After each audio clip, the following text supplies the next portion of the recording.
자, 여러분 반갑습니다. 이렇게 교회를 위한 신학 포럼에 한 2년 만에 여러분을 다시 만나게 되어 반갑고 또 초대해 주셔서 감사드립니다. 이번에 제게 주어진 주제는 헤르만 바빙크의 교회를 위한 신학이라는 주제가 되겠습니다. 지난 7월 29일 은 헤르만 바빙크라는 신학자가 하나님의 부르심을 받아 소천한 지 100주년이 되는 기념해였습니다. 그래서 전 세계적으로 이 기념 학술 대회들이 진행이 되었습니다. 우리나라 신학 학회들도 마찬가지였지만은 특별히 바빙크가 활동했던 깜번에서 깜번 신학교 또 자유대학, 에딘버러 대학 등이 함께해서 지난 11월 11일, 12일 학회했고요. 또 불과 얼마 전이죠. 지난주죠. 호주의 브리즈번 신학교 주최로 12월 6일, 7일 학회가 열렸었습니다.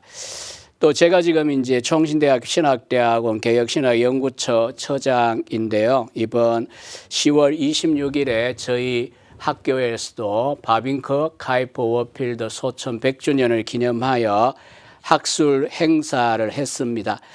바빙크 하면 다들 잘 이제 알고 있는 유명한 신학자가 되었습니다만은 일반적으로 볼 때에 바빙크 당시에는 서양 유럽의 언어권에서 이제 유명한 신학자 정도였고요. 21세기 현재 우리의 입장에서 보면 우리나라에서도 물론 유명해질 정도로 월드 스타가 되어 있습니다. 또 바빙크 하면 우리는 4권짜리 개혁교의학이라고 하는 방대하고 난해한 책, 그 다음 최근에 발굴되어서 화란으로 나오고 또 영어로 번역되고 이어 또 한글로도 번역되고 있는 개혁파 윤리학 등의 대작의 작가, 또 대작인데 굉장히 어려운 신학자로만 알려져 있습니다. 바빙크는 신학자였을 뿐 아니라 상원 의원이었고요. 학술원 회원이었고 교육학과 심리학에 관한 전문가로서도 유명했었습니다. 이 정도의 소개를 하면 바빙크는 지적인 엘리트이고 상아탑의 세계나 또 혹은 그런 지적 엘리트 세계에서 유명한 사람이었겠다 이런 생각을 하기 쉽습니다. 그러나 오늘 이제 주제처럼 사실 바빙크는 우리가 제대로 알고 보면 상아탑의 신학자라기보다는 개혁교회를 사랑했고 또 교회를 세우고자 한 교회의 신학자였다는 점을 말씀드릴 수가 있습니다. 1834년 세속화된 화란 국가교회로부터 1차 분리, 이 화란어로 업스케이딩이라고 이야기합니다. 말 그대로 분리라는 뜻인데 교단이 생성되고 초기 목회자였던 얀 바빙크 목사의 아들로 헤르만은 태어났고요. 신앙적으로 경건하게 잘 훈련받고 자랐습니다. 분리파 신학교에서 공부하고 분리파 교단 목회자로 안수를 받았고 또 분리파 교회를 위하여 수고하고 분리파 교회를 사랑한다라고 고백을 하기도 했던 사람입니다. 그럼에도 불구하고 1886년 카이퍼의 주도로 2차 분리, 돌레안치라고 하는 분리 운동이 일어나고요. 앞에 분리 그룹과 두 번째 분리 그룹이 우리가 뭐 순수한 개혁주의를 추구하는 측면에서 동일한데 두 개의 교단으로 있을 게 아니라 하나의 교단이 되자라고 해서 이제 합병이 되죠. 1892년 그렇게 이제 세워진 것이 화란 개혁 교회라고 하는 교단입니다. 이 과정에서 바빙크는 많이 협력을 했고요. 그 이후에 또 이제 연합을 위하여 수고를 많이 했습니다. 총회에도 주로 이제 늘 참석해서 자문 위원으로 활동을 했고요. 그가 1920년 네우바르든 총회에 참석하고 돌아온 후에 이제 심장 쇼크가 와서 거의 반년 이상 투병을 하다가 소천하기까지 교회와 바빙커는 뗄래야 뗄 수가 없는 관계를 갖고 있습니다.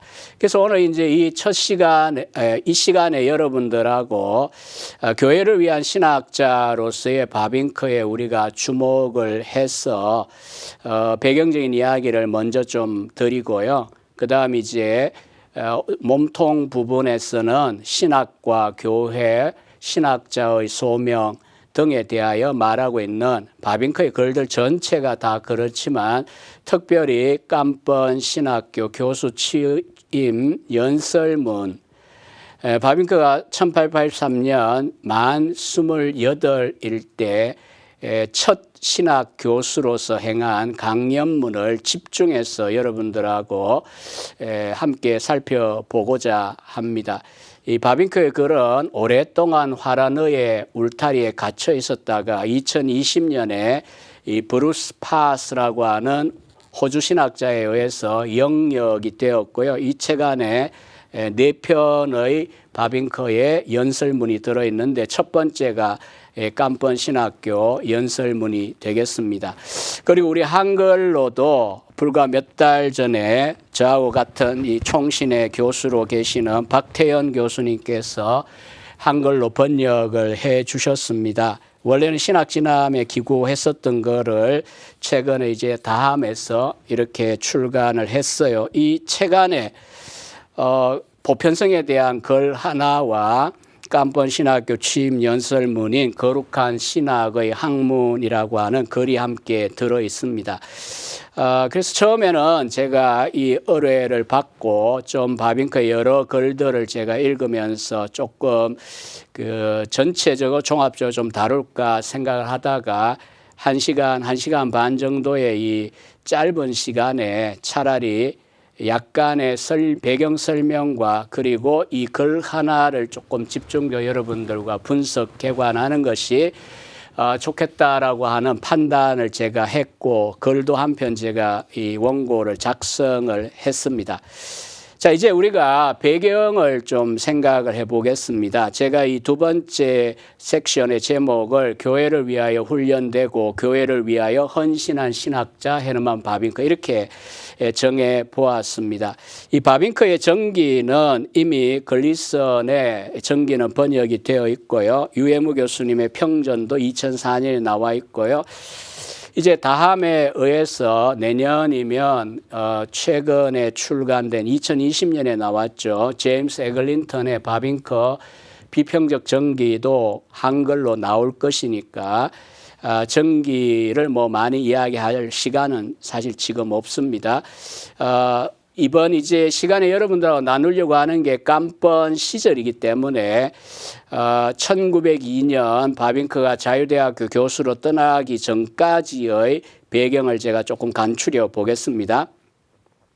바빙커는 1854년 12월에 분리파 교단 목사였던 얀 바빙커 목사의 아들로 태어났습니다. 이 분리파 교단은 16, 17세기 개혁주의 신앙 고백 문서들의 신실하고 칼빈의 신학을 추종하기 위하여 국가교회로부터 분리했습니다. 당시에 19세기 초엽의 국가교회가 너무나 느슨하고 교리적으로 신학적으로 자유주의화되고 또 교권 정치 주도적이었기 때문에 이들은 오직 순수한 개혁주의 신앙과 신학을 하겠다고 분리되었고요. 초기에 이 왕국이었죠. 왕국의 종무국이라고 하는 이제 부서가 있어요. 그리고 이제 국가교회 총회 권력기관들로부터 혹독한 박해를 경험했습니다. 심지어 소위 구속 수감되기도 하고 뭐 다양하게 이제 고통을 겪기도 했습니다. 그래서 이제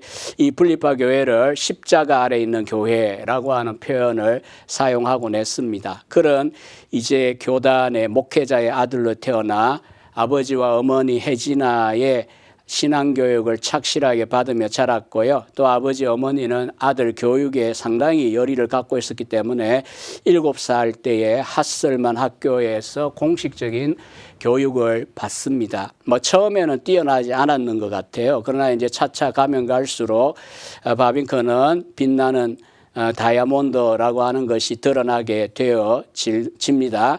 1870년에 즈볼러에 있는 인문고등학교에 입학해서 고전어와 현대어 중심의 교육을 받습니다.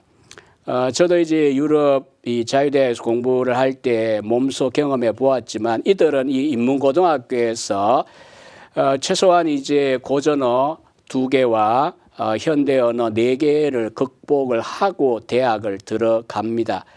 1873년 가을에 부모의 소원대로 아버지가 목회하고 있기도 했지만 깜번에 소재하고 있던 작은 교단 신학교에 입학을 합니다. 그의 나이 19일 때입니다. 그러나 바빙컨은 충실하게 개혁주의적이지만 그러나 당대의 최고의 학문적 기준을 가지고 있는 레이던 대학교에 가서 제대로 학문적인 신학을 배우겠다라고 하는 의욕을 10대에 가지고 있었습니다. 그래서 1년은 아버지 어머니의 소원에 따라 깜번 신학교에서 공부하지만 결국은 이제 1년 만에 레이던으로 진학을 하게 됩니다.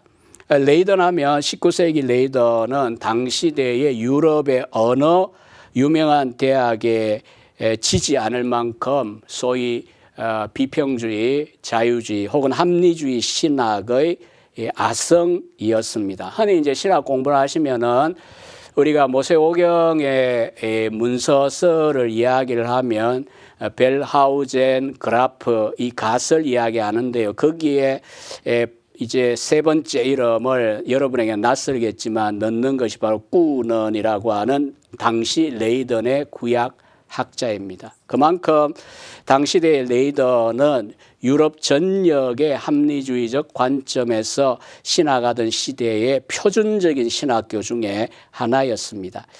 바빙컨은 자기의 어떤 신앙이나 신학을 거부했기 때문은 아닙니다.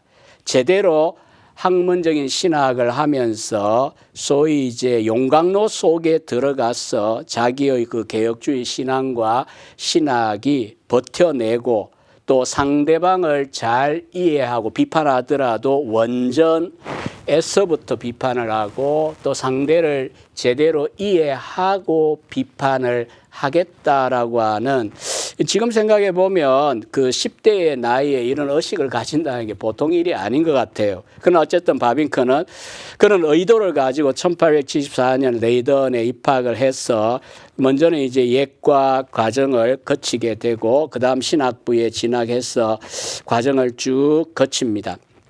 신학뿐만 아니라 특별히 세머 과정도 바빙컨은 이수를 합니다. 그러니까 이제 흔히 이제 화란의 신학부 학생들을 만나면 히브리어까지 7개 언어를 기본적으로 합니다. 그냥 우리가 하는 정도가 아니라 쓰고 읽고 말하고 뭐 이런 이제 4차원의 공부를 하고 신학 공부를 합니다. 그런데 거기다가 이제 바빙컨은 시리아 같은 아람어 같은 이런 언어까지 이제 한 거죠. 그래서 이제 바빙컨은 1874년에 입학해서 1879년 5년 만에 독토란두스 과정까지 끝을 맺습니다. 그리고 나서 이제 박사 과정에 들어가서 14개월 만에 박사 논문을 완성을 합니다. 실제 논문을 쓰던 기간은 14개월까지 걸리지도 않았습니다. 논문이 이제 주제 정하는 시간이 있었기 때문에. 그러나 어쨌든 짧은 기간이지만 약 200여 페이지의 책 한 권을 썼죠. 츠빙글리의 윤리라고 하는 박사 논문입니다. 제 서재에도 있습니다만은 이 라틴어 원전을 직접 인용하고 있어서 그런지 몰라도 아직 영어로도 번역이 안 돼요. 많은 분들에게 감추어져 있는 이런 안타까운 책 중에 하나입니다. 지도 교수는 카이퍼와 동일하게 유명한 이 레이던의 스콜턴 교수였고요. 그래서 이제 결국 6년 만에 바빙컨은 레이던의 대학 기초 과정부터 시작해서 박사 학위까지 다 마칩니다. 그리고 이제 친구에게 쓴 편지 스눅 흐르녀라고 하는 이 친구가 평생 서신 교환을 했어요. 이슬람 전공자인데 이 고백을 한 걸 보면 이 상대를 이해할 수 있는 능력을 내가 길렀다라고 하는 표현을 쓰고 있습니다. 그러니까 동일한 그 당대의 그 자유주의 신학을 공부를 하고 종교학을 하고 또 이제 비평학을 했지만 바빙크는 그것을 자기의 것으로 받아들인 것은 아닙니다. 다만 이제 그들이 어떤 학문적인 원리와 근거 위에서 이러한 주장들을 하느냐, 그들 입장에서 이해할 수 있게 되었다라고 하는 것입니다. 그래서 제가 이 바빙크가 1921년 7월에 죽고 난 다음에 이제 뭐 제자들이나 여러 사람들이 소위 이제 뭐 흔히 우리나라도 그렇지만은 추모 내지는 이제 평가하는 글들을 여러 가지를 제가 본 적이 있는데 그중에 일반적으로 하는 이야기는 바빙크의 생애에 대하여 공적 활동에 대하여 바빙크는 공정했다라고 하는 것입니다. 우리가 흔히 하는 말로 이제 비난하는 것과 비판하는 게 다르다고 하죠. 또 비판을 하더라도 날카로울수록 칼집이 중요하다 이런 표현도 우리가 쓰는데 바빙크는 어쨌든 상대를 잘 이해하고 상대방의 의도와 또 뜻을 분명하게 이해하고 그 다음에 비판을 했기 때문에 극단적으로는 바빙크에게는 적이 없었다.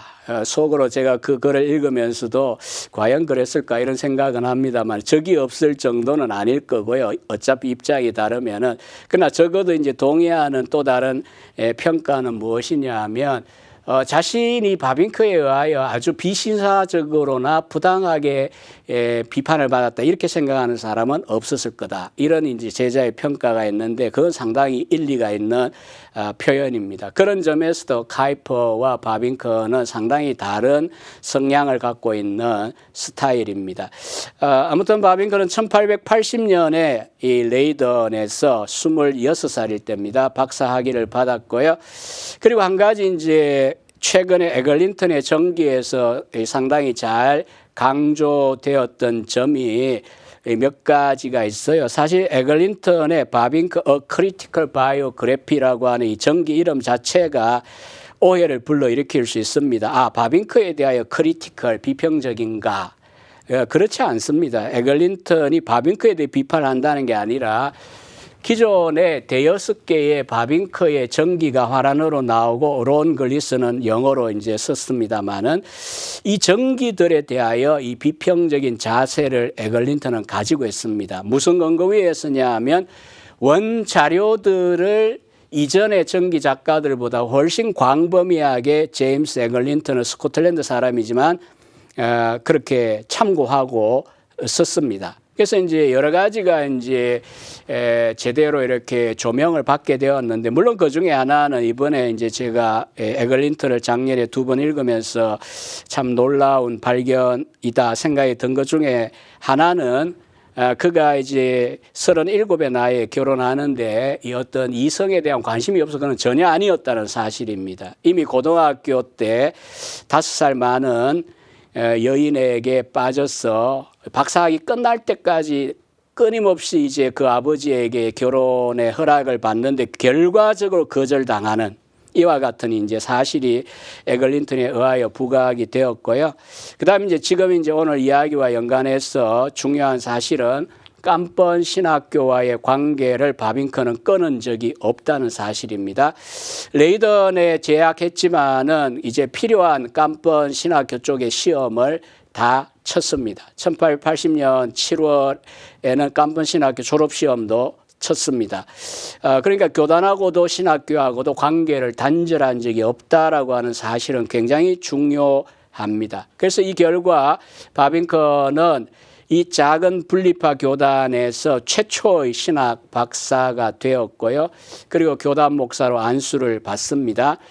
그리고 프라너끄르라고 하는 북쪽의 작은 마을 중고서점 때문에 저도 여러 번 방문한 적이 있는데 거기에 목회자로 청빙을 받아 1881년 3월 13일부터 이듬해 1882년 9월 3일까지 약 1년 반 동안 독신자 목사로서 목회를 합니다. 주일 설교, 주중 교리교육 문답, 또 필요에 따라 신방을 하면서 목회 사역에도 많은 결실을 거둔 것으로 평가되어집니다. 뿐만 아니라 이 기간 동안에 또 혼자 기도하고 하라는 우리 한국 전임 사역처럼 그렇게 죽으라고 일하는 건 아니거든요. 여유가 있어요. 그래서 이제 목회지에서 박사학위를 끝내는 분들도 상당히 많은데 바빙커는 교인의 집에 큰 방 하나 빌려서 살면서 이제 옛 교의학 연구에 전념하고요. 철학 공부도 계속해서 진행을 했고요.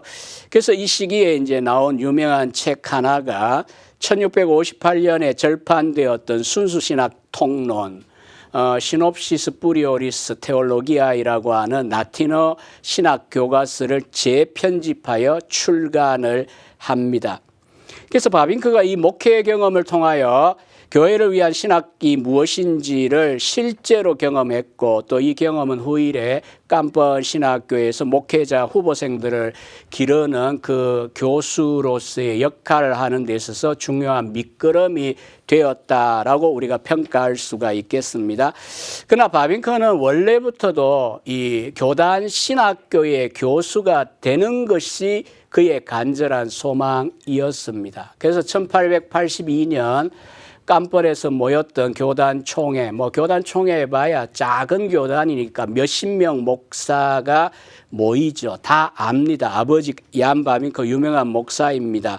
또 당시에 아버지는 깜번의 큰 교회 목사였고 또 이제 깜번 신학교의 이사장이기도 했습니다. 그러니까 전적으로 이 아버지의 영향력도 우리가 간과할 수는 없어요. 그러나 어쨌든 이 총회에서 바빙커는 교수로 임명을 받습니다. 그러나 이제 이 바빙커가 이 준비를 하고 이제 1883년 1월 10일에 깜번 신학교 교수로 취임 연설을 하는데 그때 당시에 이 신학교 역사를 보면 전교생이 48명입니다. 48명 하니까 어떤 느낌이 듭니까? 굉장히 작다라고 하는 느낌이 들죠. 그리고 한 20년 바빙크가 재직한 끝 무렵에 보면 한 73명으로 증가합니다. 바빙크의 영향도 없다고 말할 수는 없겠죠. 처음에 바빙크는 깜번의 부모님 댁에 거주하면서 연구와 강의에만 집중을 했습니다. 그는 이제 이 작은 신학교 몇십 명 되지 않는 학생들이고 작은 신학교니까 선생님이 몇 분 되지 않습니다. 당시는 이제 국가의 어떤 보호를 받는 정식 대학도 아니고요. 그래서 이제 그 교단이 운영하는 신학교인데 교수라고 하는 호칭도 쓰지 못했어요. 당시에 선생님이라고 불리우던 시절입니다. 화란어에 호흐 리어라르가 있고 그 다음에 호흡 빼버리고 하인데 영어로 하면 호흐 리어라르 빼고 리어라르 선생님이에요. 근데 이 선생님 서너 분 한 4-5분 정도 될 것 같아요. 이 4-5분이 신학에 있어서 수십 개의 과목을 다 가르쳐야 되다 보니까 바빙크에 주어졌던 할당된 과목은 교의학, 윤리학, 그러나 이 정도가 아니고요. 변증학, 신학 백과, 고전학, 신화학, 철학, 헬라어 등 필요에 따라서는 웅변학도 있고 논리학도 있고 심리학도 있고 정말 다양한 과목들을 바빙크는 가르쳐야만 했습니다. 근데도 놀라운 사실은 그렇지 않습니까? 오늘날 우리가 신학은 하면 할수록 파편화되고 현미경적으로 좁아져 가는 연구를 하게 되는데 만약 바빙크처럼 이런 강의를 하라고 교수직을 불렀다면 과연 몇 명이 이걸 하려고 할까요? 아마 저부터도 못할 것 같아요. 그만큼 바빙크는 박학다식하게 가르쳐야만 했는데 그러나 전기작가들의 평가를 보면 바빙크에는 어려움이 없습니다. 왜냐하면 레이든 대학에서 바빙크는 그 모든 과정들을 제대로 거쳤고 준비가 되어 있기 때문에 강의 준비해서 가르치면 가능했습니다. 라틴어든 헬라어든 심지어 고전학까지도 가르치는 걸 볼 수가 있죠. 그래서 우리가 그의 저작들이 후기에 왜 교육학이니 심리학이니 웅변학이니 이런 저작들까지 나오는가는 우리 세대는 참 이해하기 어렵지만 당시대로서는 바빙크라면 가능했던 것입니다. 바빙크는 처음에 결혼도 하지 않고 어머니 아버지 집에 같이 살면서 강의와 교육에만 집중합니다. 연구에 집중을 했죠.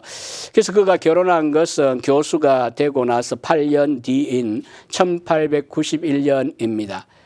소개를 받았고요. 이번에는 스키퍼스라고 하는 요한나 스키퍼스라고 하는 이 배를 가지고 있던 선주의 딸이었고요. 경건한 가정이었습니다.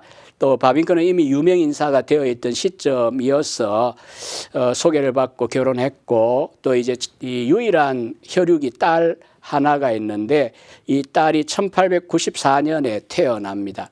그리고 그 다음에 그 유명한 개혁교의학 초판 첫 권이 출간되기를 시작합니다. 그러니까 바빙크는 1880년대에 신학 교수로서 교의학과 윤리학 강의안을 만드는 일에 집중을 했다라고 하는 걸 우리가 확인할 수가 있는 대목입니다. 그래서 사실 지금 이제 나오고 있는 개혁파 윤리학 이 19년 깜번 교수 시절 동안에 준비하고 강의했던 내용인데 이 개혁파 윤리학도 그 내용이 참 엄청난 연구의 결과물이고 100년 만에 발굴되었지만 굉장히 지금도 우리들에게 많은 교훈을 주는 대작인 것을 읽는 분들은 확인할 수 있을 것입니다. 그만큼 이 깜번 시절 동안 바빙크는 교단 신학 목회자들 양성하면서 학문적으로도 결코 작은 학교라고 해서 공부를 가볍게 가르치는 것이 아니라는 것을 보여주고 있습니다. 이 시기에 바빙크는 교장을 3번 합니다. 돌아가면서 하는 거기 때문에 이제 1년씩 하죠. 1888년에는 기독교와 교회의 보편성, 캐톨리시티라고 하는 여기 이 책의 후반부에 들어있고요. 그 다음에 이제 일반 은총, 우리말로 나와 있죠. 다만 이제 안타까운 것은 1899년에 교장 이임할 때에 행한 박사직분에 대한 강의는 아직 안 나와 있습니다.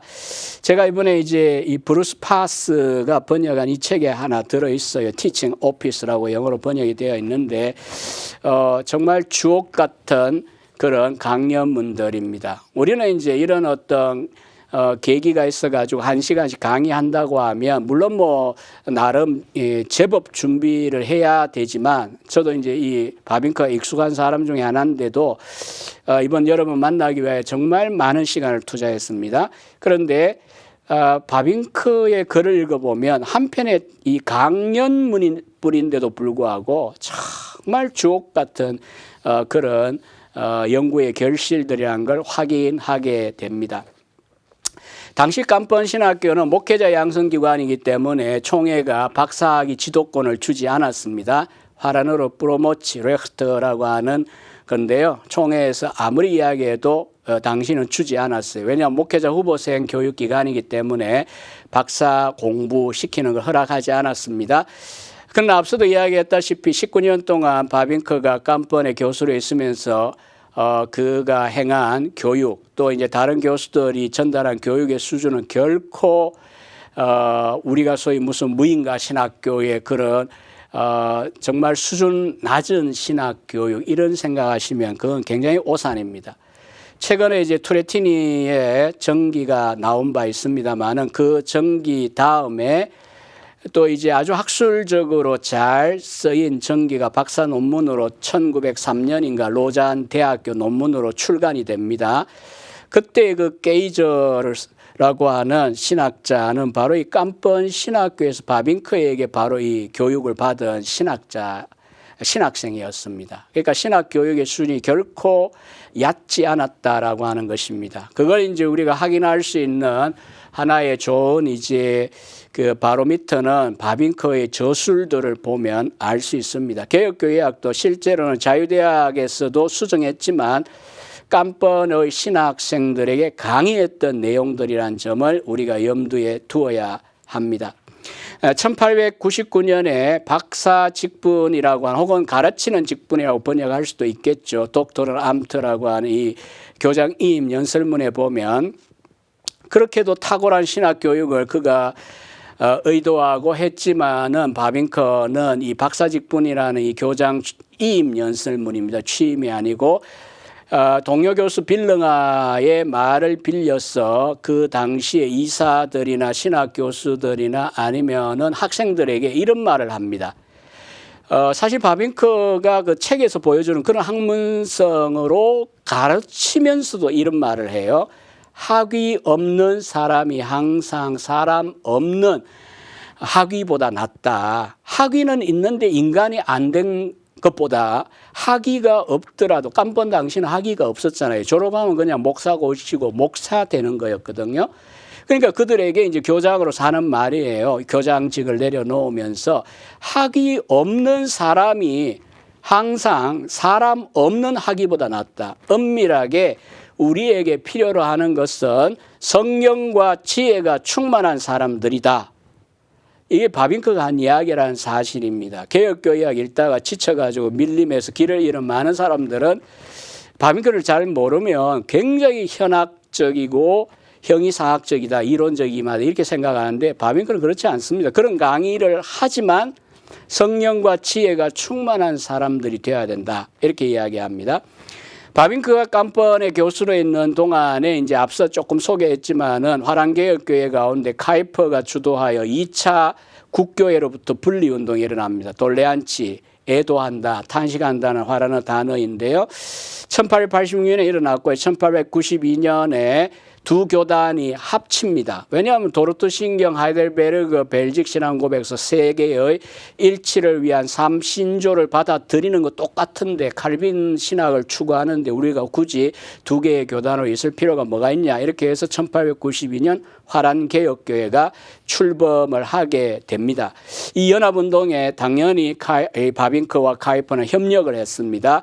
그리고 이제 한 교단이 되고 난 이후에 반혁명당이나 또 이제 카이퍼의 그 신칼빈주의 운동에 마치 카이퍼의 제2인자, 카이퍼 바로 옆에 있는 제2인자처럼 그 그룹 안에서는 인식이 되어집니다. 그러나 이제 조금 이제 화랑개혁교회사를 공부해 보신 분들은 감지하는 불길한 면들이 있는데 그 중에 하나가 카이퍼의 신학에는 조금 이제 해석이 극단적인 구석들이 있습니다. 영원칭이 추정된 중생, 뭐 이런 중생 전제설, 그러니까 아이를 영아 세례를 줄 때에 중생했다라고 추정하고 주는 거다 이런 식의 해석들. 그래서 교단 안에 이제 상당히 어려움이 많았어요. 그러나 이제 바빙크는 직접적으로 비판하기보다는 중재하려고 하는 노력을 많이 했고요. 그 결실 중에 하나가 아마 해가 넘어가기 전에 출간이 되겠죠. 바빙크의 책 소명과 중생이라는 책이 영어 번역에서 중역되어 나올 것입니다. 카이퍼를 변호하면서 화랑개혁교회 안에 통일을 위하여 애선 바빙크의 또 하나의 기여 작품이라고 할 수가 있겠습니다. 또 하나가 이제 중요한 것이 이제 교단이 합쳐졌으니 신학 교육을 합쳐야 된다라고 하는 흐름이었습니다. 그래서 이제 깜번과 자유대학 신학부를 합치려고 하는 노력을 하는데 10여 년을 수고했지만 합쳐지지를 않았습니다. 이 깜번은 깜번대로 남고 싶어 했기 때문에 이 바빙크는 통합을 위하여 애썼지만 그게 안 되니까 결국은 상처투성이가 되었고 그렇게도 사랑했던 그 분립하고 그 교단신학교 깜번이잖아요. 합병을 했다고 하더라도 결국 카이퍼가 수상이 되면서 떠나가 버린 자유대학교 교의학 교수직을 1902년 받아들이고 깜번을 떠나갑니다.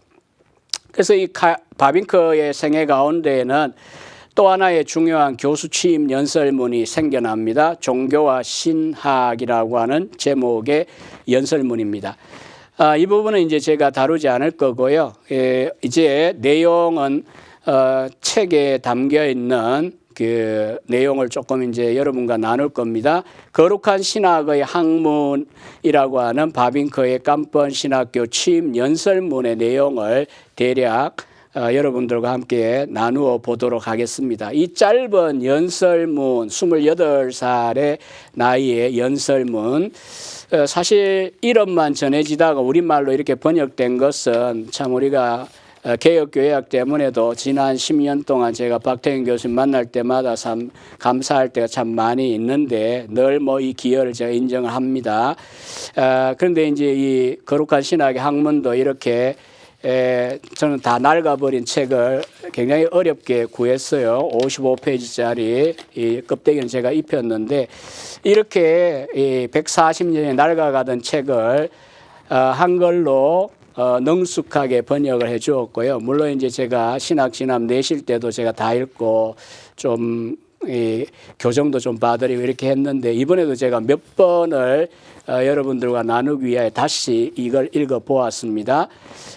이 짧은 연설문 가운데에 오늘 이제 우리가 다루어야 되는 이 주제가 고스란히 다 담겨 있습니다.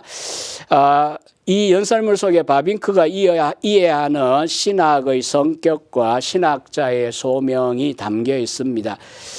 같이 취임 연설했던 신약학자 린더보험은 3시간 반을 연설을 했는데 이어서 그 추운 겨울 1월 10일 굉장히 추울 때고 우리처럼 난방 안 되던 140년 전입니다.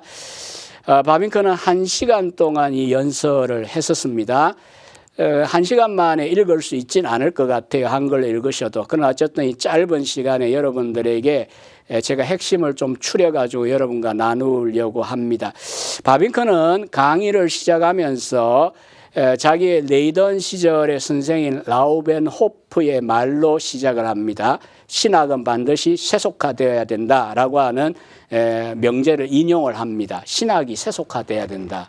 아마 이제 이 포럼을 듣는 분들 가운데도 경계하실 분이 있을 텐데 당연히 바빙크도 긍정적으로 인용한 게 아닙니다. 이 한마디 속에 바빙크가 1883년 이제 신학 교수로 취임하는 때에 주류적인 화란 국가교회 신학부의 흐름이 딱 이 한 줄에 담겨 있다고 볼 수가 있습니다. 바빙크가 이 취임 연설하기 5년 전 1876년에 6년 전쯤인가요? 화란 정부는 고등교육법을 개정을 했어요. 그러면서 신학부의 명칭은 국립대학에 남겨두었어요. 우트레흐트, 레이든, 허로닝은 3개의 국립대학이 있었죠. 신학부 이름 있어요, 그대로. 그러나 실질적으로 가르쳐야 되는 내용은 종교학이 되도록 교육법을 바꾸어 버렸습니다. 그냥 국가가 마음대로 바꾼 게 아니라 신학의 흐름이 그렇게 바뀐 겁니다. 여러분이 19세기 유럽의 신학의 흐름 하면 기억나시는 게 무엇이 있습니까?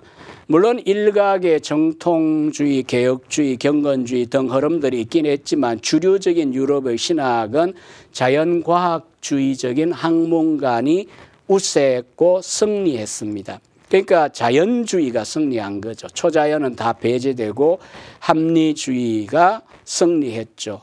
아니면 인간의 감정주의나 혹은 도덕주의가 승리를 한 거죠. 라우벤 호프의 말은 바로 그 배경에서 읽을 수 있습니다.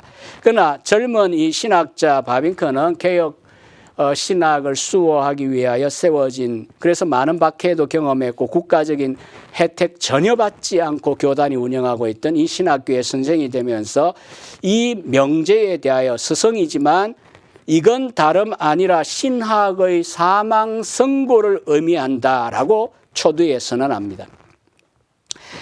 이런 세속화에 대한 주장에 대하여 우리가 할 일이 뭐냐 하면 신학의 거룩한 성격과 독립적인 성격을 보존해야 될 소중한 사명을 상기시켜 준다. 이렇게 표현을 합니다.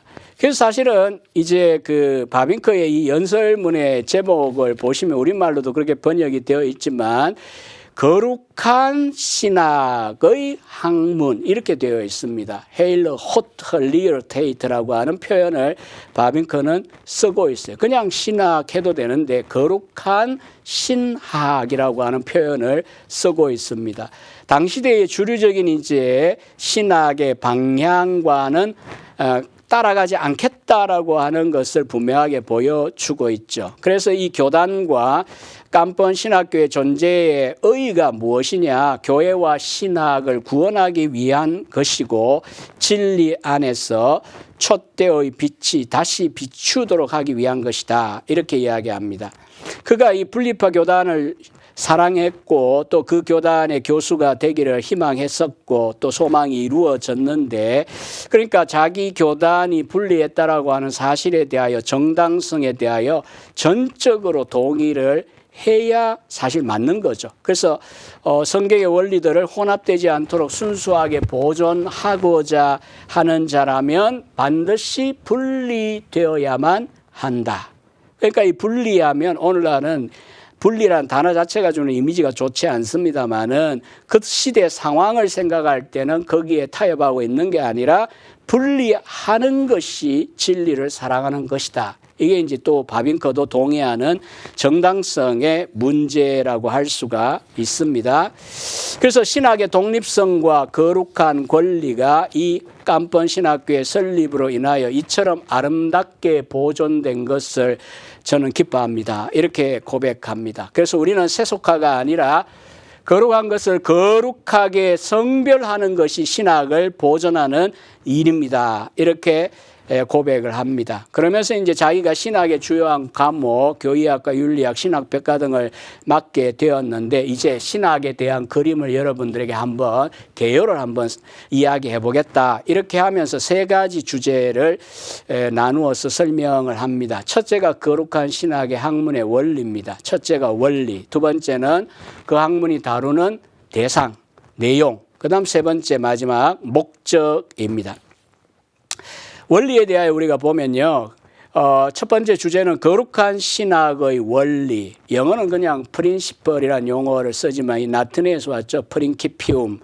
이 원리에 대하여 우리가 한번 보도록 하자, 이렇게 이야기합니다. 일단 신학이라고 하는 학문의 접근은 사실 성경의 계시시대에 등장하지 않았다는 점을 이야기합니다. 왜냐하면 성경의 재료 위에서 성령이 말씀을 적용하고 해설하는 그런 시대, 사역을 하시는 시대, 그러니까 계시가 종료된 이후의 시대, 이게 이제 결국 신학이 등장하는 배경이기 때문에 그렇다라고 합니다. 그럼에도 불구하고 성령의 적용하시거나 해설한다고 하실 때 그게 이제 신학의 결국은 가능성인데, 성령은 결코 계시된 66권의 말씀에 없는 다른 내용을 말씀하지 않는다라고 하는 것입니다. 그래서 성경만이 신학이 추론되는 원리, 신학이 유도되는 유일한 지식의 원천이라고 하는 사실을 바빙커는 강조합니다. 그래서 신학이라고 하는 이름을 갖기에 합당한 참된 신학이라고 하면 성령의 인도 아래 성경으로부터 비롯되고 성경의 기초 위에 세워져야 한다라고 바빙커는 이야기합니다.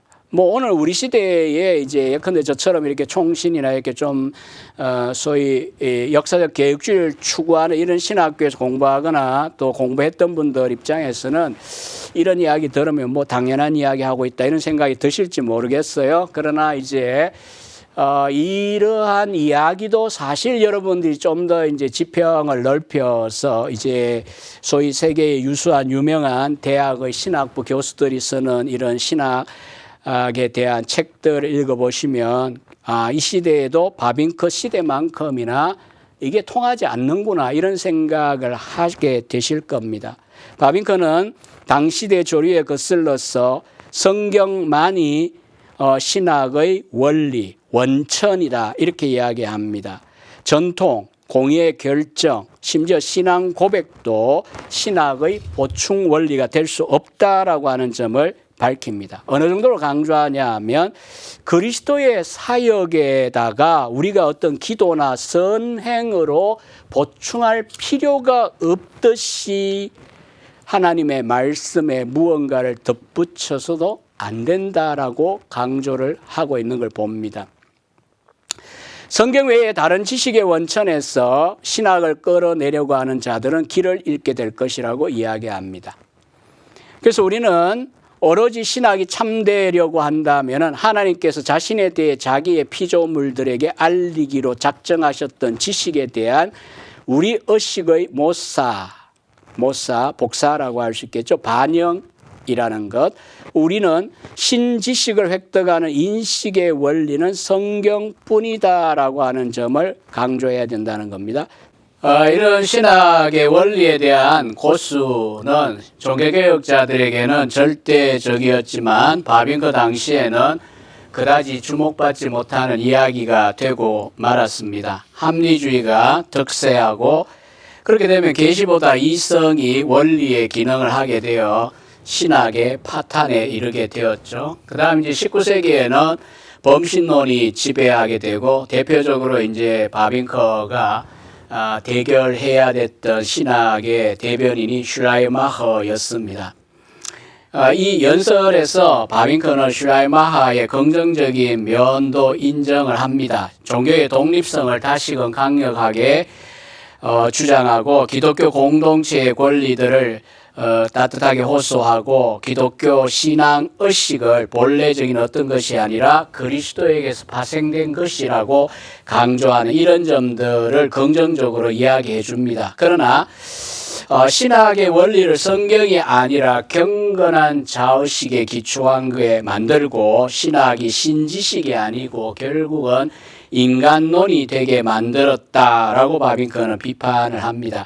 여기서도 바빙커의 이제 자세가 드러납니다. 슈라이마허의 그 잘한 점, 또 그리고 그럼에도 불구하고 따라갈 수 없는 근본적인 차이 이렇게 지적을 하는데 카이퍼는 사실 이 연설을 읽고는 마스터피스다. 굉장히 큰 작품이다. 잘했다 연설. 그런데 슈라이마허 좋은 점 뭐 그렇게까지 이야기할 거 있냐 이런 식으로 이제 이야기하는 것이 또 카이퍼적인 자세입니다. 바빙커는 이 슈라이마허가 감정 의존 신학을 주장하면서 개혁 신학의 내적인 원리와도 다르다라고 하는 점을 잘 바빙커는 이야기해 줍니다. 성령은 우리에게 단지 나로부터 독립적으로 존재하는 말씀을 깨닫게 하시지만 슈라이마허의 주장에 따르면 종교적 감정 자체가 지식의 원천이 되게 됩니다. 우리 입장에서 보면 성령은 우리가 단지 성경에 포함된 것의 진리와 아름다움을 보게 하시는 거지만 슈라이마허는 진리와 아름다움의 형태들 자체가 적각적 자의식 속에 주어져 있다는 것입니다. 사실 슈라이마허를 읽어보면 이 삼위일체론도 그런 점에서 보면 직접적인 자의식에 들어오지 않기 때문에 저기 부록에다가 두고 이렇게 하는 걸 볼 수가 있습니다. 주관주의고 인본주의, 인간 중심적인 이제 그 시대의 대표적인 신학이라고 할 수가 있겠죠. 그런 면에서 바빙커는 믿음이라고 하는 내적 원리에 대해서도 성경과 연결되어 있다라고 하는 점을 강하게 주장을 합니다. 바빙커의 글을 제가 조금 읽으면요. 내가 아는 바 우리의 가장 거룩한 믿음은 그 어떤 외적 역사적 증거에 기초하는 것이 아니고 어떤 교회의 증거에 기초하는 것이 아니다. 말씀의 진리에 관하여 우리 마음속에 주어진 하나님의 증거에만 기초한다. 이렇게 주장을 합니다. 우리의 감정이나 지성이나 의지의 자유로운 활동을 허용하지 않고 단순히 복종과 승인을 요구하는 권위로서 우리를 자신에게 묶는다. 이렇게 이야기합니다. 이만큼 바빙커는 지식의 내적인 신학의 지식적 외적 원리로서 성경을 강조하고 또 내적 원리인 성령에 의하여 거듭난 믿음과 또 이제 뒤에는 이성도 강조되어질 건데 부수적으로 어쨌든 이 중생한 자의 이 신앙과 합리성 혹은 이성조차도 그 자체로 자유로운 게 아니라 말씀의 원리에 매여 있다라고 하는 점입니다.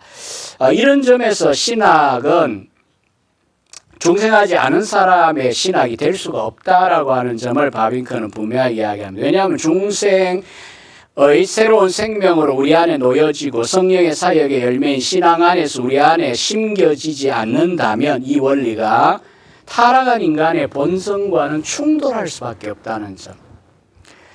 그러면서 그러면 이러한 바빙커가 말하는 신학이 어떻게 과학적일 수 있느냐라고 하는 비판을 19세기에는 거세게 받을 수밖에 없습니다. 개혁신학의 학문성에 대한 불가능성을 이야기하던 시대입니다. 그럼에도 불구하고 바빙크는 이 1883년 에 단호하게 여러 곳에서 학문적이다라고 하는 점을 강조를 하거든요.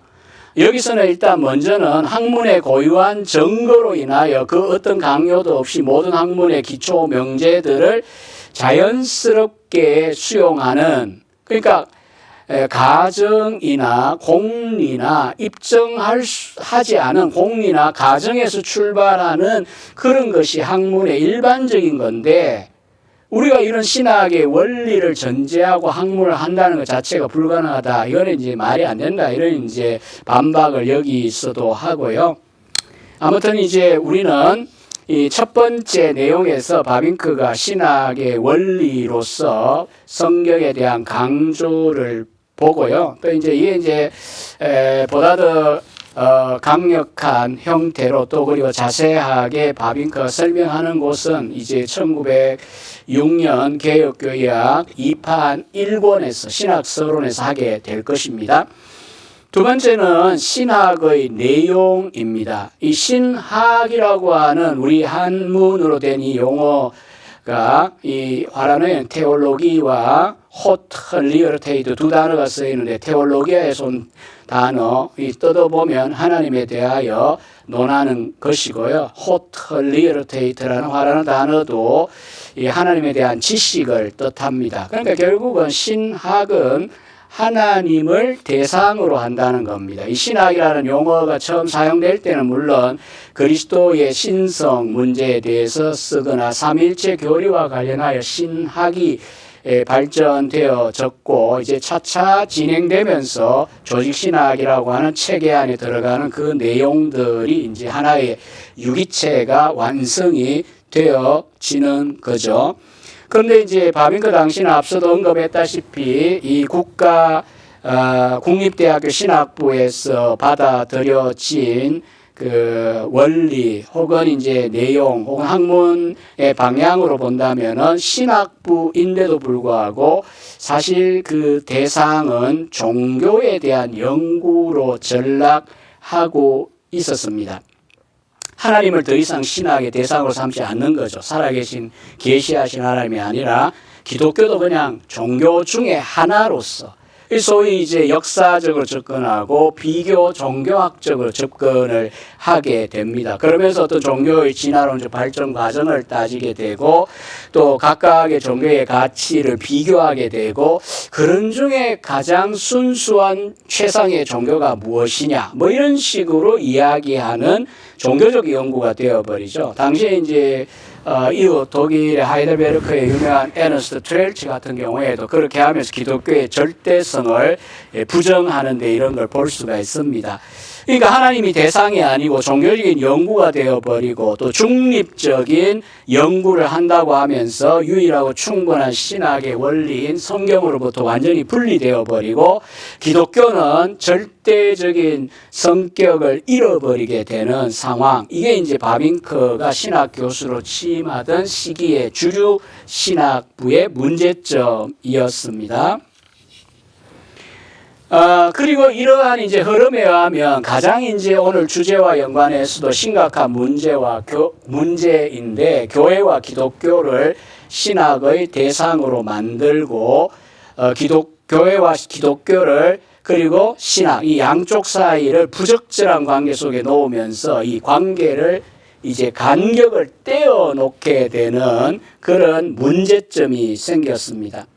신학을 어떤 스탠스를 잡냐면 기독교와 교회를 관찰하는 하나의 전망대처럼 되고, 신학자는 교회 안에서가 아니고 교회 밖에서 공동체를 대하는 학문의 사람이 되게 하므로 신학과 교회의 거리를 멀어지게 되고, 믿음과 학문은 화해할 수 없을 정도로 대립하게 되어져 버렸다라고 바빙크는 당시대의 또 신학의 문제점을 지적합니다. 교회 바깥에다 두고 중립적인 관찰자의 입장에서 교회를 바라보게 하다 보니까 교회를 위한 신학이 되지 않고 교회와 간격이 생기고, 단순한 믿음과 학문은 거리가 먼 것처럼 화해할 수 없는 관계가 되어버리는 이런 상황이 되었다라고 이야기를 하는 것입니다. 자, 이런 시대적인 흐름에 대항하여 바빙컨은 단호하게 이야기합니다. 신학자는 믿음의 도덕적 근으로 자신의 대상에 묶여야 한다라고 요청하고요. 교회와 기독교는 신학의 대상이 아니고 신학의 주체라고 이야기를 합니다. 신학하는 주체라고 이야기합니다.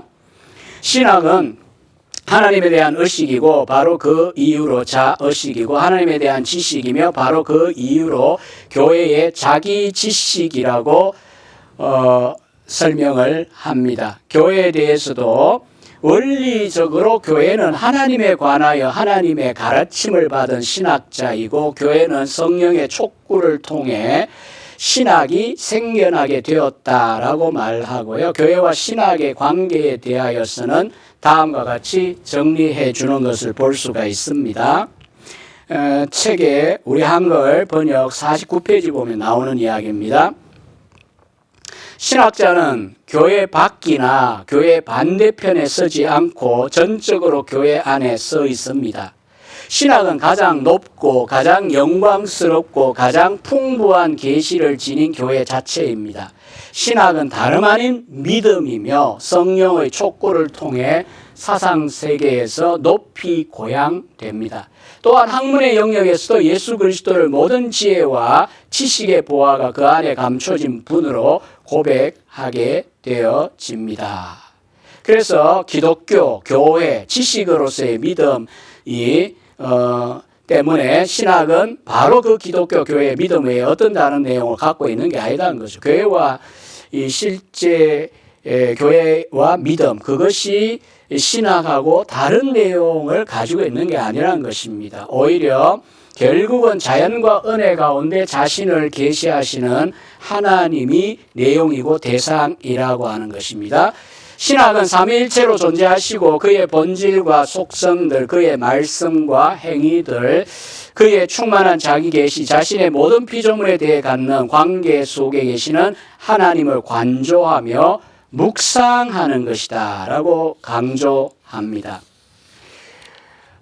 그리고 이 성경과 교회 영역에서 가장 힘든 노력이 사실은 이 대상을 연구하는 데 필요하다라고 하는 점을 이야기하고요. 참된 신학자의 모습은 이렇게 정리합니다. 항상 그리스도 안에서 하나님을 더 배우고 그 지식을 요약하고 삶 속에 드러내기 위해 그리고 그분이 지식 가운데 섬김을 받으시고 섬긴 가운데 알려지시도록 하기 위하고 또 이러한 지식에 대한 참된 갈증을 느끼고 있는 자가 진실로 신학자이다.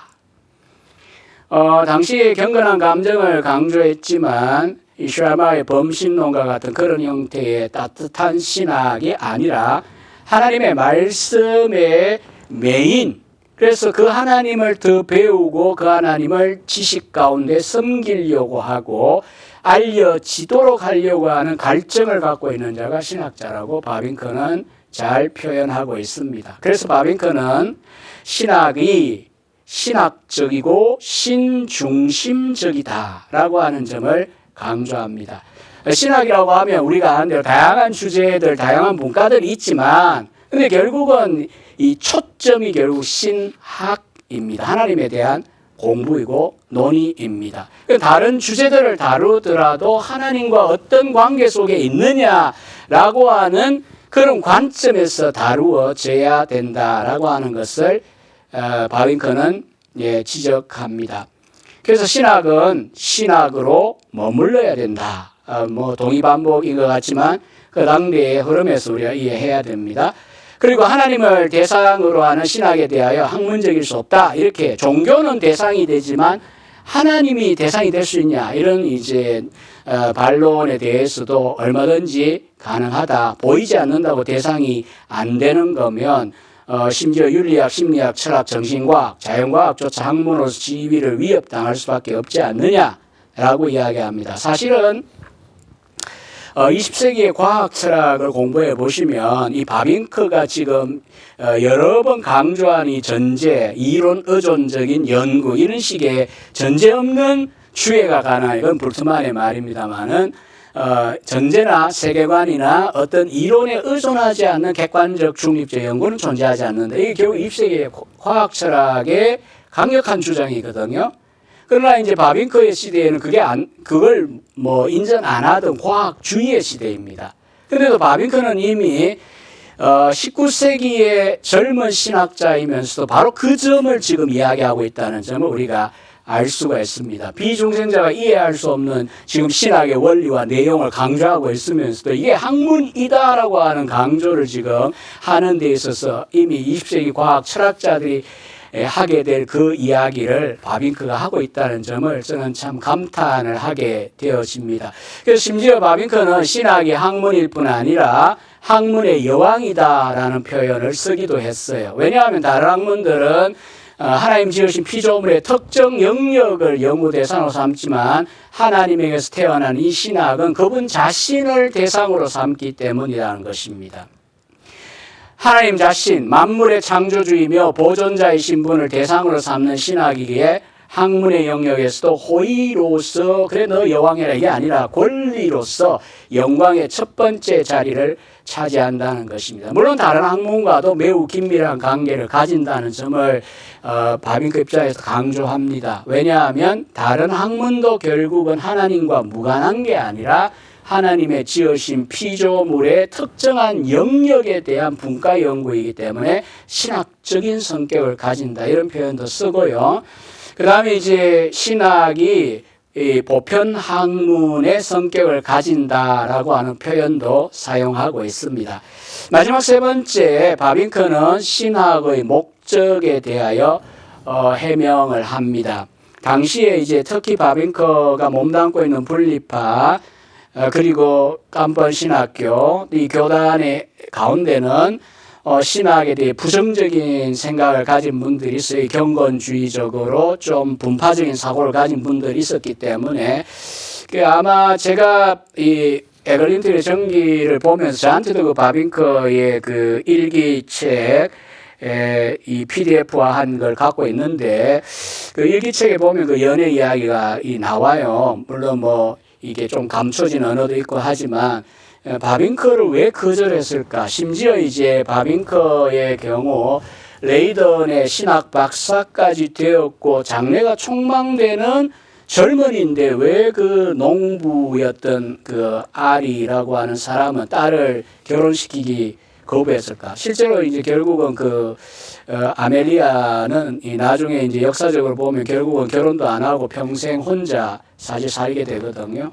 그 이유를 제가 생각할 때는 이 분리파 안에 있는 이 경향성의 문제가 아닐까 생각을 해요. 다시 말해서 이제 이 금방 지금 이야기한 대로 우리가 순수한 신앙 또 체계적인 어떤 학문적으로 신학을 추구 이런 거 아니라 그냥 신앙만이 중요하다 이렇게 보는 경건주의 입장을 가지고 있다면 이 바빙크 같이 당대의 신학 속에 들어가 가지고 신학을 이해하고 그들과 더불어 토론하고 논쟁하고 그리고 개혁주의 신학을 정립할 수 있다고 보는 이런 바빙크 세상적으로 볼 때는 굉장히 좋아 보이지만 이런 경건주의적인 입장에서 볼 때는 저 뭔가 세속화된 인간이 아닌가 충분히 오해를 받을 가능성이 있습니다.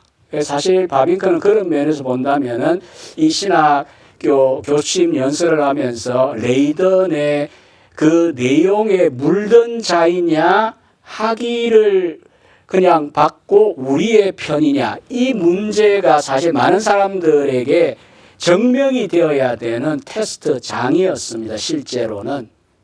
그래서 아마 이제 결혼이 불가능했던 점도 그 면에서 이 분파는 아니라 이 교단 안에 있는 흐름. 이제 바빙크가 속한 입장은 사실 당시 시대의 문화를 경멸하거나 무시하거나 뭐 수도원적으로 들어가야 된다 이렇게 보는 게 아니라 일반 은총에서도 보여주지만은 그 가운데 성경 중심적으로 가되 우리가 세상 하나님이 지으신 세상이고 자연은 은혜는 자연을 박멸하는 게 아니라 은혜는 자연을 치유한다든지 이런 명제들에서 보여주듯이 뭐 갑자기 이런 이야기 하니까 조금 이제 더듬거리게 되는데 그런 이제 신학자였습니다. 그래서 하여튼 신학에 대해서도 바깥에서도 신학, 너희 말하는 그 신학이 뭔 학문이냐는 사람이 있지만 이 안에서도 이런 신학이 왜 필요하냐? 잘 믿으면 되고 성경만으로 충분하지 왜 체계화하면서 그렇게 진리를 쥐어짜고 뭐 이렇게 하느냐? 이런 식의 이제 반론들이 있을 수 있었습니다. 있었겠죠, 실제로도. 거기에 대하여 바빙크가 하는 말이에요. 신학 없이 교회는 결국 건강하고 힘 있는 삶을 살 수 없습니다. 이게 이제 바빙크의 또 하나의 내부를 향한 강한 선언이에요. 신학 없이 교회는 결국 건강하고 힘 있는 삶을 살 수 없다. 우리 정신은 단지 일치를 기대하고 진리의 조화와 아름다움을 보기 원하는 것만이 아니라 진리를 단지 개별적으로만 알고 그것들의 상호관계를 알지 못하는 한 우리는 그 진리를 모르는 것입니다. 라고 이야기합니다. 성경, 바빙크는 강조했습니다. 이 인식의 원리로서. 그러나 성경 안에는 구원에 필요한 지식인 진리가 다양한 질서를 따라 흩어져 있는 겁니다. 그것을 하나의 체계적인 지식이 되게 하려면 신학 작업이 필요하다라고 하는 거고요. 하나님께서는 우리에게 그런 사실은 작업을 하라고 기회를 주신 거라는 거죠. 재료는 성경 가운데 산재해 있지만 그것을 하나의 유기체로서 그림처럼 생생하게 펼쳐 보일 수 있는 학문적인 그런 연구는 우리들에게 맡겨져 있다라고 하는 점을 지금 바빙크는 강조합니다. 그래서 그 61페이지 책자에 보면 신학의 영광스러운 과제는 1차적으로 하나님이 계시했던 진리의 유기체를 우리로 하여금 알게 하는 것이다 라고 하는 겁니다. 그러면 이러한 이제 성경에 산재해 있는 자료들을 단순히 반복하는 게 아니라 작업하고 처리하고 체계화하려면 무엇이 동원돼야 하냐 하면 이성이 사용되어야 된다라고 이야기합니다. 성경의 진리들을 선명하게 밝히고 상호간에 비교하고 다른 것을 도출하기 위한 도구로서 이성은 존중받아야 된다라고 이야기합니다. 또 오해가 있을 가능성이 있습니다만은 계시와 이성 사이의 계시보다 이성이 원리다라고 주장하게 되면 합리주의가 됩니다. 그러나 바빙크가 이야기하는 것은 철저하게 계시에 매여 있고 그 다음에 이제 중생자의 그 이성을 사용하여서 소위 이제 진리를 체계화하는 밝히는 이런 작업을 할 수 있다라고 하는 주장입니다. 그러니까 이성이 신앙보다 위에 있냐, 뭐 밑에 있냐 이런 이제 논쟁들이 있는데 지금 바빙크가 취하는 입장은 먼저 계시입니다. 그리고 계시를 계시로서 인정할 수 있는 그것은 중생해야 됩니다. 성경에 의하여.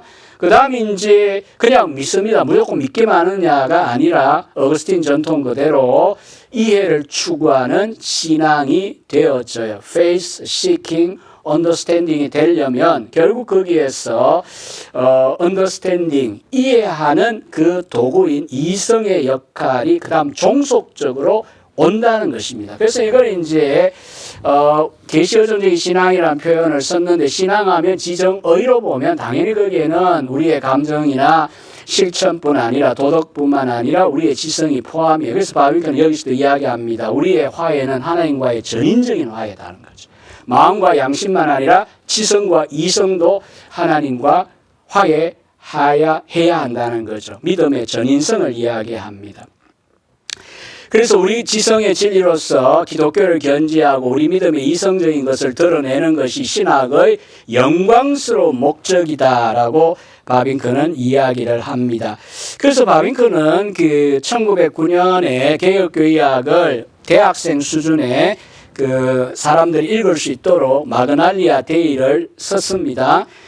우리나라 말로도 두 개 번역이 나와 있습니다만은 이걸 이제 질스트라라고 하는 사람이 영어로 번역을 할 때 아마 5년인가 6년일 거예요. 이 마그날리아 데이, 라틴어로 하나님의 큰일이라는 뜻인데 Our Reasonable Faith라고 하는 제목을 붙였어요. 우리의 합리적인 신앙. 합리주의와 합리적인 건 다릅니다. 결국은 이제 금방 제가 설명드린 대로 계시 의존적인 이제 그래서 정한 박윤선 박사가 계시 의존적인 사색 이런 표현을 써서 표현하려고 했는데 또 이제 오해스럽다고 이제 교정하려는 사람도 이제 들어 있긴 합니다. 아무튼 이 이성의 종속적 기능에 대한 강조, 전인적인 신앙관의 이해에서 본다라고 하면 우리가 이해할 수 있는 문제고요. 그 다음에 이제 신학은 철저하게 실천적인 목적을 가지고 있다라고 하는 점, 우리의 이제 이성 혹은 지성이 주어져 있기에 지성적인 의미에서 체계적인 지식을 우리가 가진다라는 측면에서 이제 이론적인 목적도 우리가 분명히 있습니다. 지적 추구, 그러나 실천적이다라고 하는 점도 분명하게 강조를 합니다. 바비건은 특별히 진실로 단지 알기 위하여 헛되이 지식만 추구하는 것만큼 어리석은 게 없다라고 이야기합니다. 그러니까 이 학식의 광기, 학문의 환상, 근본적으로 자기만을 위한 이기주의적인 삶이라고 이런 지성주의, 이론적인 추구만 하는 사람들에 대하여 바빙크 자신도 반대를 합니다. 그리고 특별히 19세기에 들어와서 신학이 말과 용어의 장난에 그치게 되고 삶과 분리된 신학이 되고 내용과 힘도 강탈당한 것에 대하여서 또 지적하면서 비판을 하고요. 그럴 거면 철학하고 무슨 차이가 있는 건가? 그래서 바빙크는 우리 개혁주의에 의하면 생명에 근거한 신학은 생명을 위해 존재하고 우리에게 하나님께서 신학을 주신 이유는 그리스도의 얼굴에서 그분을 알고 그래서 영생을 얻도록 하기 위함이다라고 강조합니다. 신학은 이론적일 뿐 아니라 실천적인 학문이라는 점을 강조합니다. 바빙크의 이 균형을 우리가 에드워즈의 경우에도 그렇습니다만 바빙크는 읽고 있으면 이 균형 감각이 굉장히 중요한 교훈입니다. 균형. 이거냐 저거냐 이렇게 선택의 문제가 아니라 왜 이론적인 학문, 실천적 학문도 선택이 돼야 됩니까? 두 가지가 다 함께 간다는 것. 전인적이기 때문에 그러면서도 결국 중심은 신학자의 이 마음, 존재의 가장 깊은 것, 감정, 직접적인 자의식에 대한 강조. 그래서 개혁신학은 원래도 실천적이다라고 하는 것. 그리고 탁월하게 윤리적이고 삶을 지향하는 신학이라고 하는 점을 바빙크는 강조합니다. 그래서 신학도 결국 분과를 볼 때에 조직신학이 신학의 핵심과 중심점이지만 결과적으로 실천신학에 가서 신학의 면류관을 만난다는 겁니다. 실천 없는 신학은 신학의 길을 멈춘 것이고 실천되지 않은 신학은 명칭을 부당하게 가진 것이라고까지 비판을 합니다. 그래서 신학은 지성, 학문, 지혜일 뿐 아니라 통찰력이나 기술이기도 하다라고 강조를 합니다. 바빙크가 신학자의 소명에 대해 이야기하는 부분에서도 이것이 드러나는데요. 신학자는 밤낮으로 하나님의 성전에서 하나님을 섬기는 제사장입니다. 신학자는 하나님을 선포하고 항상 그의 이름의 영광을 위해 말하는 선지자입니다.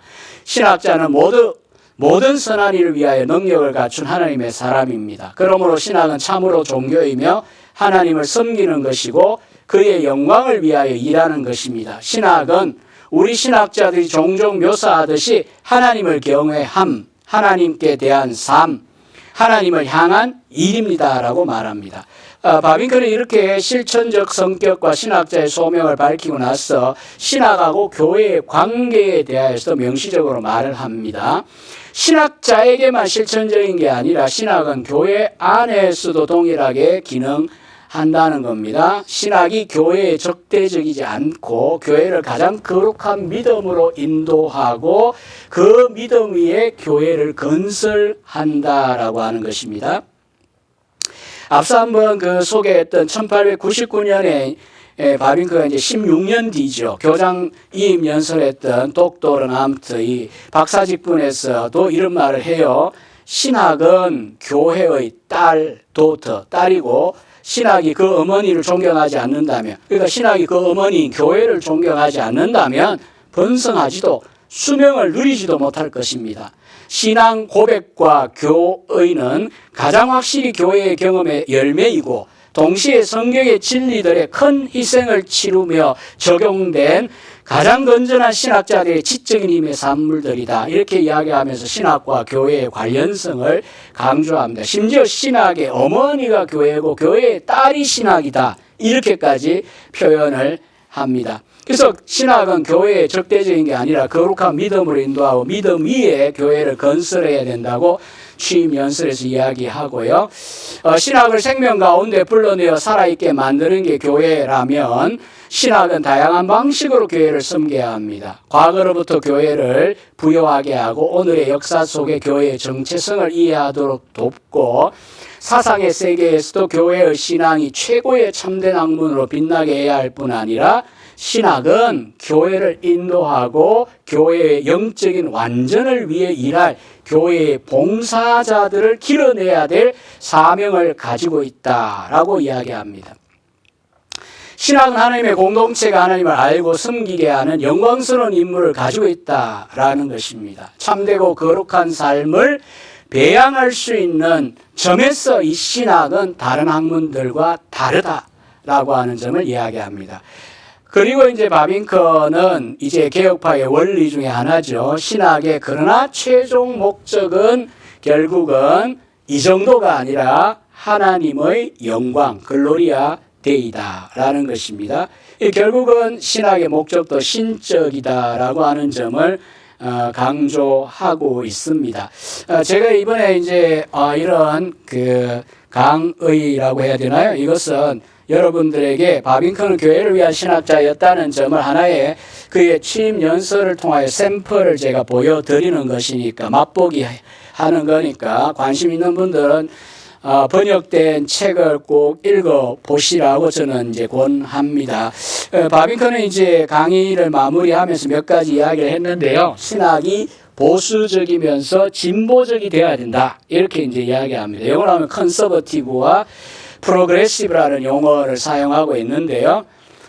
보수적이라는 것은 앞에 이제 지난 세대의 보화들을 비판하기 위해서가 아니라 그들이 이제 그 보화들을 개발하여 진리의 아름다움을 우리들에게 이제 남겼는데 그걸 우리가 잘 또 우리 세대 또 다음 세대에 전달하는 그런 의미에서 보수적이다라고 보고요. 진보적이라고 하는 거는 진보주의자들이 말하는 그런 원리에 매이지 않는 진보를 말하는 건 전혀 아닙니다. 진보적이라고 하는 것은 성경은 유일한 원리인데 그렇다고 해서 이때까지 바빙컨 같은 1900년 동안의 신앙 고백이 그 성경에 게시된 진리의 그 모든 보화들, 광채들을 다 밝혀낸 거냐? 그건 아니다는 거죠. 더 이제 드러나야 할 것들이 있다라고 하는 점이죠. 그것을 이제 진보적이라고 표현을 하고 있습니다. 자, 이제 뭐 시간상 제가 많은 것들은 생략을 하고요. 마지막에 보면 이제 바빙컨은 인사를 합니다. 원래 이 화란의 독특한 그런 이제 제도이지만 교수 취임 연설 독일에서도 이제 과거에 했던 걸로 저는 압니다만은 이제 자기를 임명해준 총회원들에게 감사를 합니다. 자기가 깜번 신학교 교사로 임명받은 걸 기쁨으로 수락하고 감사한다라고 이야기하면서요. 이때도 고백해요. 내가 교회의 빚진 자가 되어 교회의 완성이라고 하는 실천적인 목적을 감당하기를 소망합니다. 이렇게 총회원들한테 감사하면서 고백하고요.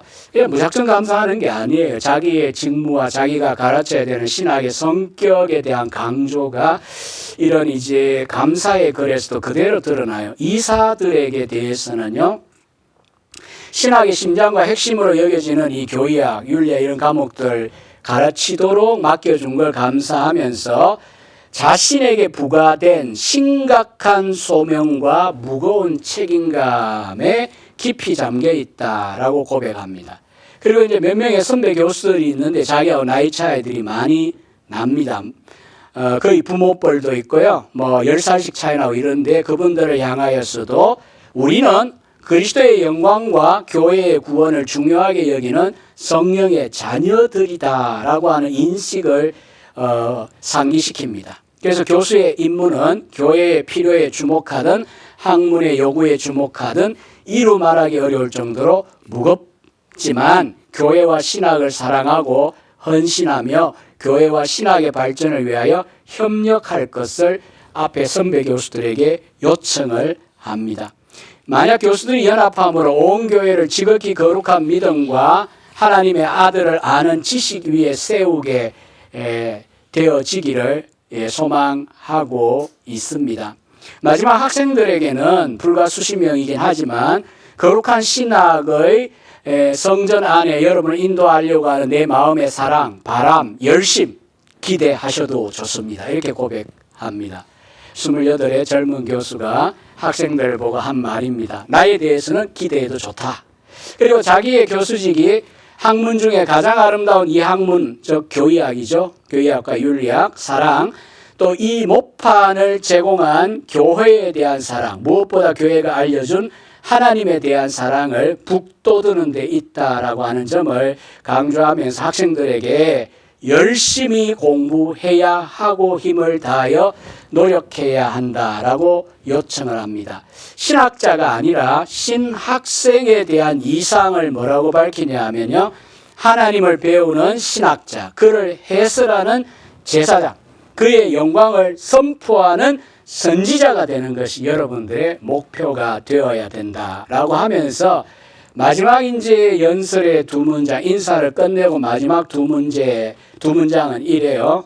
그러니 이제 우리는 상호 신뢰 가운데 우리 연구를 공동으로 진전시켜야 합니다. 언제나 우리들의 가장 큰 영광은 진리 안으로 인도하시는 유일하고 가장 큰 스승의 제자가 되는 것에 있습니다.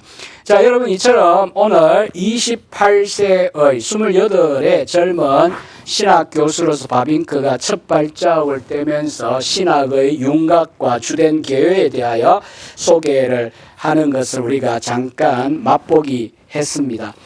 신학이 성경의 원리에서 멀리 떨어져 종교학이 되고 경건한 감정의 기술이 되어가고 있던 시절에 바빙크는 오직 계시만을 원리로 인정하는 개혁신학의 회복을 강조합니다. 그리고 시대의 조류에 따라 그게 무슨 학문이냐라고 하는 비판들에 대하여서도 이 학문관에 근거하여서 바빙크는 반박을 합니다. 신학은 학문이고 또 학문의 가운데 특별히 여왕이다라고 하는 점을 강조합니다. 물론 비중생자들은 콧방귀를 낄 만한 이야기 드릴 수 있습니다. 왜냐하면 학문의 대상도 인간이나 감정이나 경건이 아니라 하나님이시다라고 이야기했고, 그 다음에 이제 신학의 목적도 아는 것 물론 중요하다. 진리의 체계. 그리고 신학자가 변화되는 것, 전인이. 또 그리고 나아가서 교회의 건덕, 교회를 세우는 신학이 되어야 된다라고 하는 강조. 또 하나님의 영광을 위한 신학이 되어야 된다고 이런 강조는 종교개혁 때 당연한 이야기이고 오늘 저나 여러분들 가운데 당연히 그런 거 아니냐라고 동의할 만한 이야기이지만 당시에 이제 이 연설문을 바빙크는 출간을 하고 난 다음에 그 친구뿐 아니라 자기의 선생님들한테도 붙였거든요. 읽어보고 이제 내용에 대하여 이 자유주의 신학자들이 나도 동의하는데 이런 사람은 없어요. 당연히 기대도 할 일이 아니죠. 다만 그래 너 나름대로 그렇게 개혁신학을 그렇게 하겠다고 하는 거구나. 그리고 나름대로 이제 학문적인 어떤 너 나름의 양식대로 이제 열심히 그렇게 이야기한 거다. 그러니까 칭찬은 분명히 해요. 자유주의자들도. 그러나 내용에 있어서 감동을 받고 우리들처럼 이 개혁신학의 이 영광을 그 자유주의가 만연한 시대에 회복시켜준 카이퍼나 바빙크 정말 귀한 분들이 이렇게 감탄하지는 않습니다. 네, 우리가 이 강의를 마치면서 마지막 한 가지 말씀을 드릴 수 있다면 스스로 자신에 대한 반성이기도 하지만 이 시대에 대한 반성이기도 합니다.